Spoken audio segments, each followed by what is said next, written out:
Bienvenue sur Africa 24 dans cette nouvelle édition du Non-Stop Info. Voici les titres de l'actualité. Le président béninois Thomas Boni Yayi, désigné médiateur de la communauté économique des États d'Afrique de l'Ouest pour les prochaines élections au Burkina Faso. Une nomination qui intervient alors que certains candidats à la présidentielle ont été exclus du processus électoral. Retour sur le lancement du Fonds francophone pour l'innovation numérique.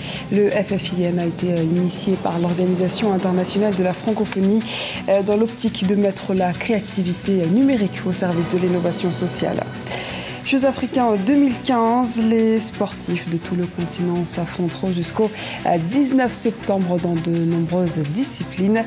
Parmi elles, la pétanque que nous découvrirons ensemble dans ce journal. Mais avant de développer ces titres, changement dans l'échiquier politique au Tchad. L'ancien Premier ministre tchadien d'Imrangar, Joseph Dadnadi, a lancé son nouveau parti politique, le Capsur. L'ex-chef du gouvernement a longuement critiqué la gestion du pays et a quitté le parti au pouvoir, le mouvement patriotique du salut, le MPS. C'était en janvier 2015. Le peuple burkinabé s'apprête à un retour constitutionnel en octobre 2015, échéance électorale qui verra la participation de la communauté internationale. Le président béninois Thomas Boni Yayi a ainsi été désigné médiateur de la communauté économique des États de l'Afrique de l'Ouest pour ces scrutins. Les explications d'Ibra Khadindiaye. Contexte tendu au Burkina Faso à l'approche des scrutins présidentiels et législatifs prévus le 11 octobre 2015. À l'origine des tensions, le code électoral qui est loin de faire l'unanimité. Afin d'assurer le bon déroulement de ces élections censées mettre fin à la période de transition politique, la CEDEAO entend jouer pleinement son rôle en nommant un facilitateur des scrutins au Burkina Faso. Le choix de la communauté économique des États de l'Afrique de l'Ouest s'est porté sur le président béninois Thomas Boni Yayi, l'institution sous-régionale dont l'un des rôles est d'assurer les conditions d'un débat démocratique apaisé lors d'élections dans l'ensemble des États membres. La CEDEAO nous a toujours accompagnés et moi je pense que si la CEDEAO a décidé d'envoyer une personnalité pour faciliter à ce que les élections se déroulent dans la sérénité, dans le calme, afin que les Burkinabés tournent une page douloureuse, on ne peut que prendre acte et souhaiter à M. Yayi Boni bon vent dans sa mission. En tout cas, il sera la bienvenue au Burkina Faso, au pays des hommes intègres. La décision du chef de l'État sénégalais et président en exercice de la CEDEAO, Macky Sall, d'attribuer cette mission au président Boni Yayi semble faire l'unanimité. Selon les analystes, le chef de l'État béninois bénéficie d'une neutralité qui lui permettra de dialoguer avec l'ensemble de la classe politique burkinabé. C'est une très bonne initiative de la part de la CEDEAO. En Afrique, les élections sont trop souvent suivies de crises énormes. On a encore en mémoire ce qui s'est passé dans des pays comme la Côte d'Ivoire, la Guinée. Et il me semble que les élections à venir sont d'autant plus ouvertes et que c'est important effectivement qu'une personnalité assez neutre, capable de discuter avec tous les acteurs de la classe politique burkinabé, puisse essayer d'anticiper sur d'éventuelles crises. Le Conseil constitutionnel du Burkina Faso a déjà publié la liste provisoire des candidats retenus pour la présidentielle. Ils sont pour le moment au nombre de 16 candidats. Rappelons que la campagne électorale pour ce double scrutin démarre le 19 septembre 2015. Et le marathon électoral sur le continent se poursuit également en Tanzanie, toujours au mois d'octobre 2015. Les candidats battent d'ores et déjà campagne. Le candidat du parti au pouvoir à l'élection présidentielle du 25 octobre, John Magufuli, entend mettre fin à des années de conflits fonciers.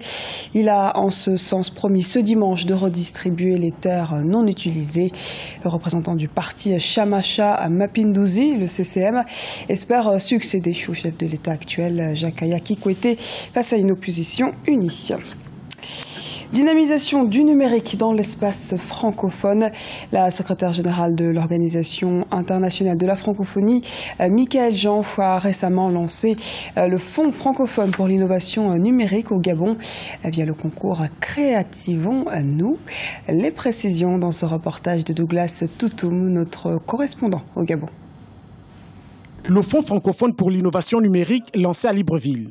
La secrétaire générale de l'Organisation internationale de la francophonie a, lors de son séjour en terre gabonaise, lancé le concours sur l'innovation numérique. Ce concours a lieu dans 5 des pays membres de l'organisation. Le Fonds francophone pour l'innovation numérique propose de mettre la créativité numérique au service de l'innovation sociale en réponse aux besoins socio-économiques des pays francophones en développement.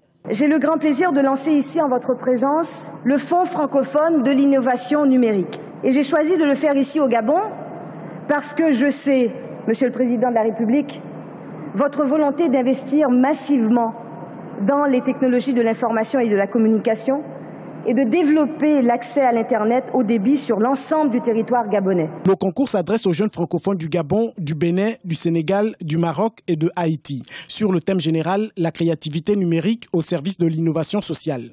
C'est un marathon qui va mettre en concurrence différents professionnels du numérique francophone, de façon à ce que ces équipes mettent en œuvre, construisent, fabriquent et mettent ensemble leur créativité, leurs esprits d'invention, des innovations numériques, des applications qu'ils créeront à l'attention des politiques publiques des pays auxquels ils appartiennent. Au Gabon, le concours aura lieu du 6 au 8 novembre 2015. 50 jeunes seront réunis durant 55 heures pour réaliser les meilleures applications numériques. Le premier prix de ce concours est une enveloppe de 8 000 € et un accompagnement pour vulgariser l'innovation.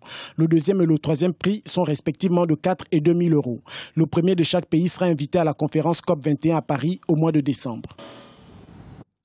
L'ouverture officielle des 11e Jeux africains a eu lieu ce vendredi 4 septembre à Brazzaville, la capitale congolaise. Focus sur les joueurs de pétanque avec ce reportage de l'un de nos envoyés spéciaux à Brazzaville, Olive Adiakotan. Les boulistes s'activent de plus en plus pour la réussite de la première compétition accordée à leur discipline aux Jeux africains. Au terrain de pétanque du complexe sportif de la Concorde de Kintélé, les responsables sont en pleine réunion technique. 36 boulistes réunis par équipe peaufinent les dernières stratégies d'entraînement afin de défendre les couleurs de leur pays. L'accent est mis sur la précision dans les tirs. Je me sens bien et l'équipe aussi se sent bien. En bref, on a fait un voyage un peu dur, mais voilà, on s'est bien réveillé, on s'est bien préparé. Bon, nous on est prêts. Les 2 meilleures nations en pétanque actuellement en Afrique, que sont la Tunisie et le Cameroun, ne sont pas présentes au 50e des Jeux africains. Des absences qui laissent la chance à tous les autres pays participants de s'imposer dans ce tournoi. Je pense que parmi toutes les nations arrivées, l'équipe championne en titre d'Afrique qui n'est pas là, qui est la Tunisie, nous sommes ceux qui ont plus de pression parce que tout le monde compte, il faut que nous retournons avec ce titre aussi. Que nous sommes venus aussi pour nous faire montrer comment on s'est fait montrer la dernière fois au Tchad. Les 9 nations qui sont là, par rapport à ce que nous connaissons, je pense que le duel va être très dur parce que je ne peux pas dire aujourd'hui qu'il y a un petit pays parce qu'il y a à peine quelques mois au Tchad, je disais que le Congo était un petit pays, mais le Congo a remporté quand même la médaille d'or au tir de précision. Ils sont sortis de nulle part une première fois, donc nous ne pouvons même pas juger parce que toutes ces nations qui sont aujourd'hui là, je les connais bien et ça joue. 10 pays africains prendront part à la 46e édition de la Coupe du monde de pétanque qui se tiendra au mois de novembre 2016 à Tahiti. Rappelons que le Maroc, l'Algérie, la Tunisie et Madagascar ont déjà remporté ce tournoi international. Et retrouvez tous les jours sur Africa 24 pendant les 11e Jeux africains, le journal des Jeux à 16h15 GMT, ainsi que le club des Jeux à 20h GMT. Ce journal a été réalisé par l'ensemble de la rédaction. Nous vous remercions pour votre fidélité. Dans un instant, une nouvelle édition de l'actualité sur Africa 24.